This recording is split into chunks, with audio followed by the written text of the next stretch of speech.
à 55%. Et pourtant, mon pays est membre fondateur de l'Union européenne. Il a fallu prendre ses responsabilités, faire des choix et engager la France à nouveau dans la construction européenne. Et avant que ne débute la présidence française, j'ai souhaité m'en entretenir avec les dirigeants grecs pour les associer à cette présidence, car j'ai parfaitement conscience que le traité simplifié ne résout pas la crise entre l'Europe et les Européens. Il est un moyen, il est une condition, mais il n'est pas la résolution de la crise. La résolution de la crise, c'est quand nous aurons démontré aux Grecs comme aux Français que l'Europe est là pour les protéger et non pas pour les inquiéter. C'est la raison pour laquelle l'immigration sera l'une des priorités de la présidence française. La France et la Grèce ne veulent pas d'une Europe fermée. Nous ne voulons pas d'une Europe repliée sur elle-même. Mais nous ne voulons pas non plus d'une Europe qui assiste impuissante à la montée d'une vague d'immigration non maîtrisée. Et je sais que votre pays doit faire face à une pression migratoire très forte, mais vos problèmes en la matière sont les nôtres. Nul pays ne doit être abandonné seul à une pression migratoire qu'il ne pourra pas contrôler et maîtriser seul. Les problèmes de la Grèce sont les problèmes de l'Europe, en l'occurrence.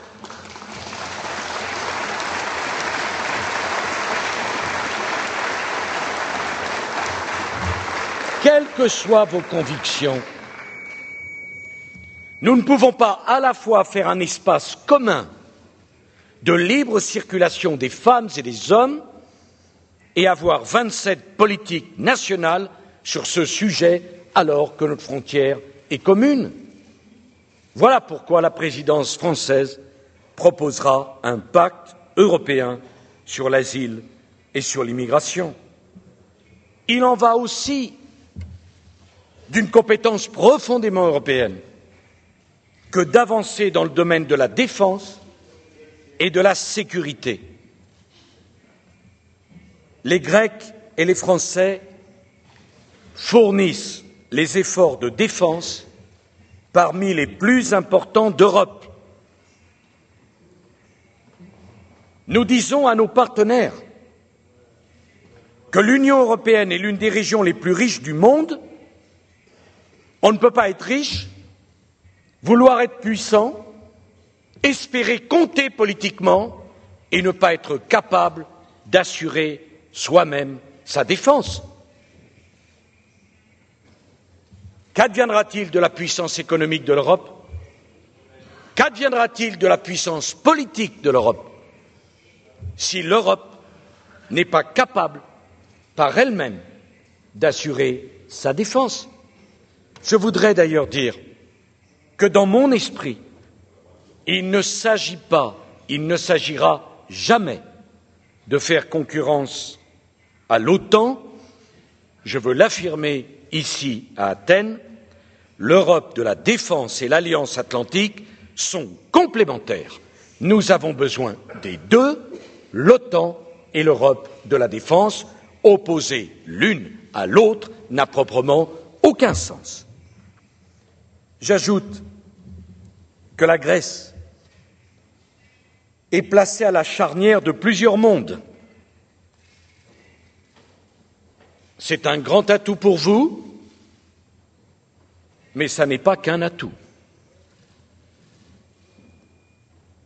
Et mieux que quiconque, vous savez que notre paix, notre stabilité dépendent directement de ce qui se passe à vos portes.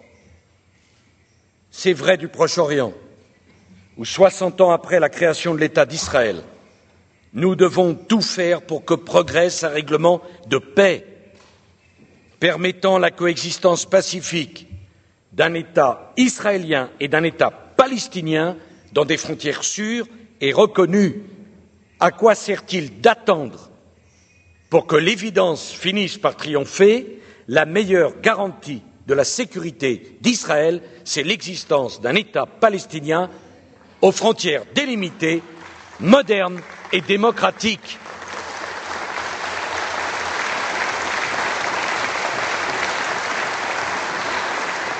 C'est l'affaire du Liban. Le Liban martyrisé, qui doit survivre comme pays indépendant, parce qu'il est un exemple de diversité dans un Proche-Orient qui en a bien besoin. Et je serai demain à Beyrouth pour dire que l'Europe et que la France, nous serons aux côtés du peuple libanais, de tout le peuple libanais sans exception. Et c'est vrai pour la mer Méditerranée.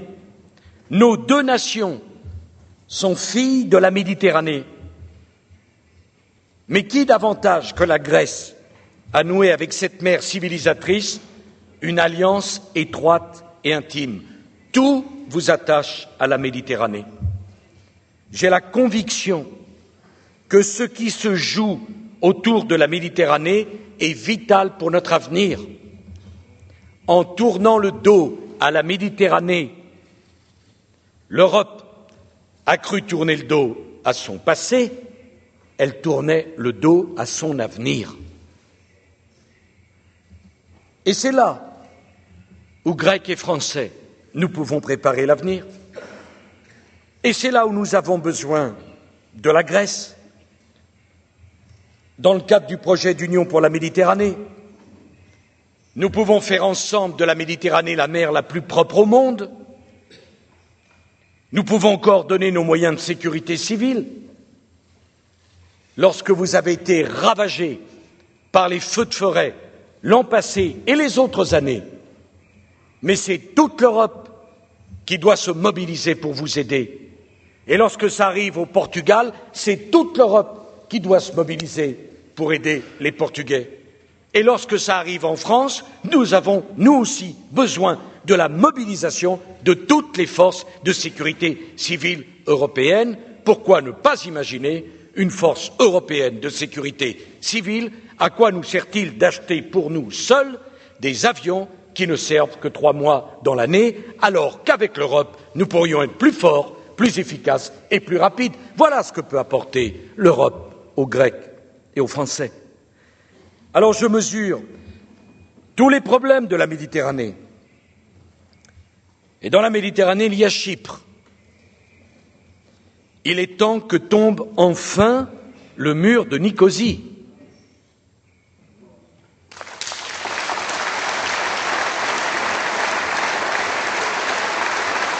C'est le vœu que je forme ici. Tout le monde s'est réjoui de la chute du mur de Berlin. Eh bien, on ne peut pas se réjouir du mur de Nicosie. 30 ans, ça suffit. Et soyez assurés que la France mettra tout son poids, notamment au Conseil de sécurité des Nations unies, pour faire aboutir toutes les initiatives qui iront dans ce sens. Aujourd'hui, les consultations reprennent, l'espoir renaît. Je salue les engagements pris par les dirigeants chypriotes et j'appelle à ce que chacun fasse preuve de courage au service d'une Chypre durablement et équitablement réunifiée. Chypre est membre de l'Union européenne, est membre de la famille. Alors je sais que la relation de l'Europe avec la Turquie fait également partie des questions que nous devons aborder avec responsabilité. Je voudrais dire ici que j'ai toujours considéré la Turquie comme un grand pays, un grand peuple, avec lequel la France entretient des relations historiques. Et je souhaite que nous conservions des liens étroits et même amicaux. La question de son intégration dans l'Union européenne est posée, pas depuis hier,